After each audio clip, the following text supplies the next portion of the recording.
Congratulations, Mr. and Mrs. Parker, on your retirement. We'll be happy to cash out your retirement account today. Just a few of the details. Great. Now let me go get your money.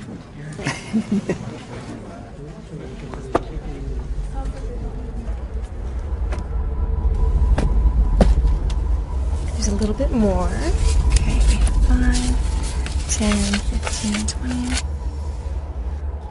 That's it. Now don't spend it all in one place.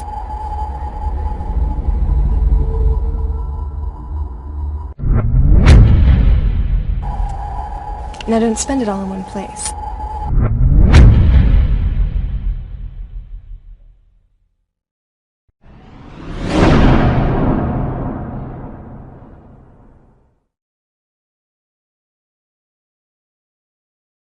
Should you save currency or money?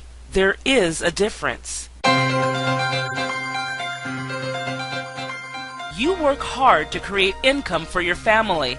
However, the currency you use for money is being devalued due to the enormous amount of paper and digital dollars created and injected into the global financial systems. Hi, my name is Selena Brantley, CEO and founder of Wealth Creations Network. This brief report is designed to help you understand the difference between currency and real money, gold. The whole world has been turned away from real money and has been fooled into using currency, a deceitful imposter that is stealing two of the most valuable assets you have, your precious time and freedom. Well, fiat currency, of course, is a currency that exists at the dictate or by fiat from a government. You say they have their printing presses, and the paper money rolls off the printing presses.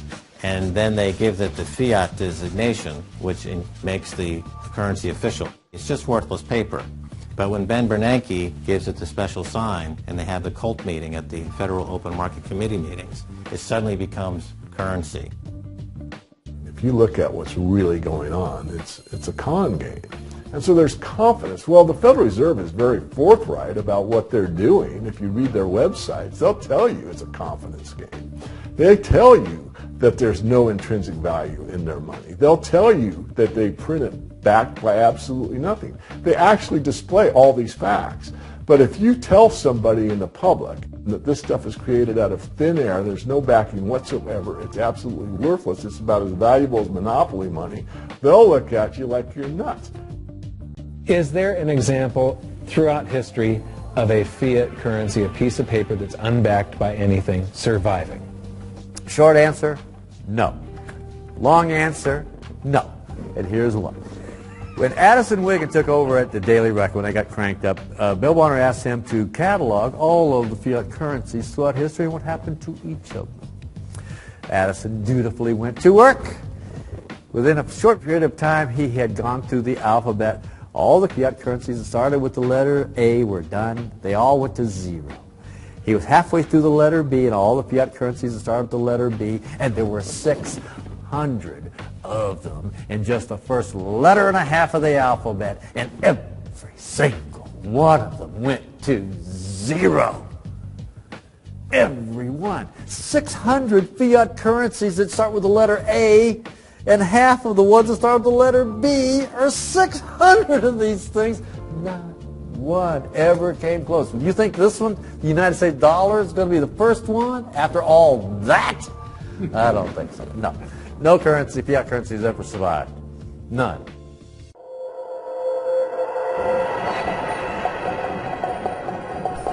You can use history as your crystal ball to look into the future. As the recent footage shared, history dictates every previous fiat currency, any currency that was not backed by assets, has collapsed. The US dollar is the longest lasting currency that's not backed by assets. The failure rate for unbacked fiat currency is 100%. That historical failure rate tells us that the dollar will collapse. It's not a question of if.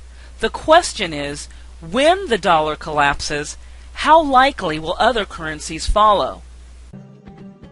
In the past several years, I've spoken in many countries about the crisis that's coming, and a lot of people think that they're going to be okay in their country, that it's only going to happen to the United States or maybe the United States in Europe.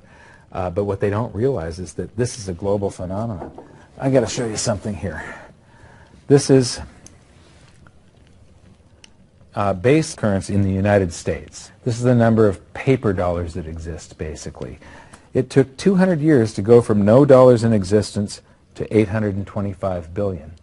And then we had the bailouts, and then we had QE1, quantitative easing, 1, then QE2, and then we had QE3, and then QE4, and then soon we're going to have QE57 and QE382.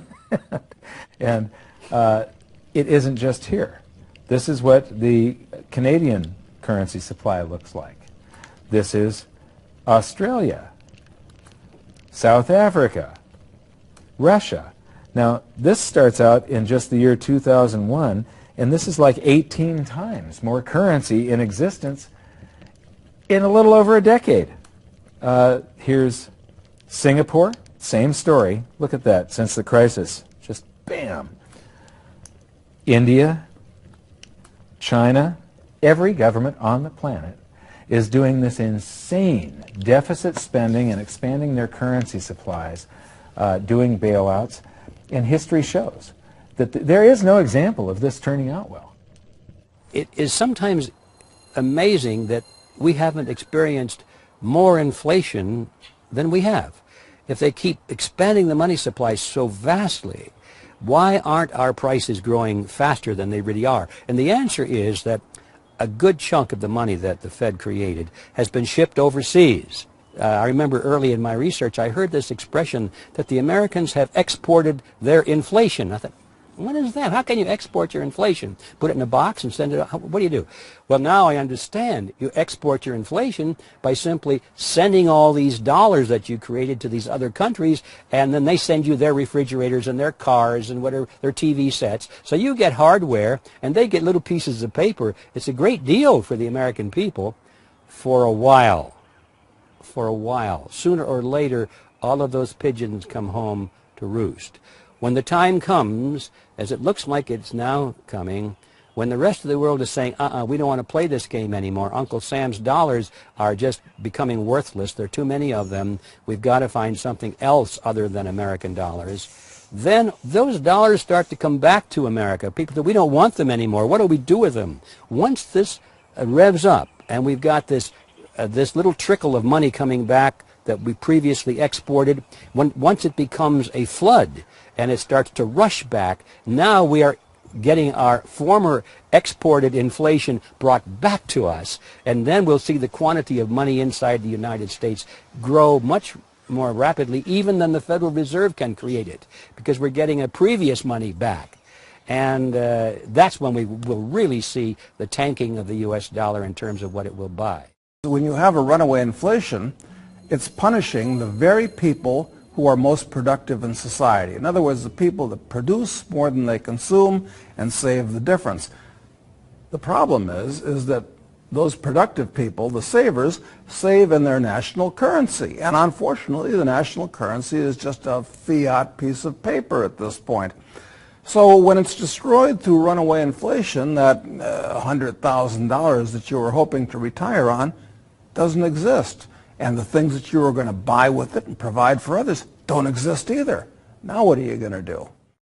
So that all seems pretty scary. However, this is going to happen, and you can only play the hand that you're dealt. But the great news is that gold and silver always end up doing an accounting of the expansion of the currency supplies. Basically, the will of the public and the free markets. When governments do this kind of stuff to their currency supply, they debase it. Eventually it comes back in inflation. People sense the loss of their purchasing power. They rush back to gold and silver, and they bid the value of the gold and silver up in the country until it meets or exceeds the value of all the currency in circulation. This is a process that's been going on over and over again throughout history, except this time it's happening on a global scale. It has never before happened in all countries at once. And that means that this is the greatest wealth transfer in history. Therefore, It's the greatest opportunity in history, and it's not going to happen again in your lifetime.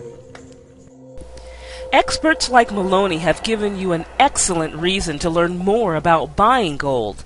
But wouldn't you agree? Free gold bullion is far superior than buying it at any discount.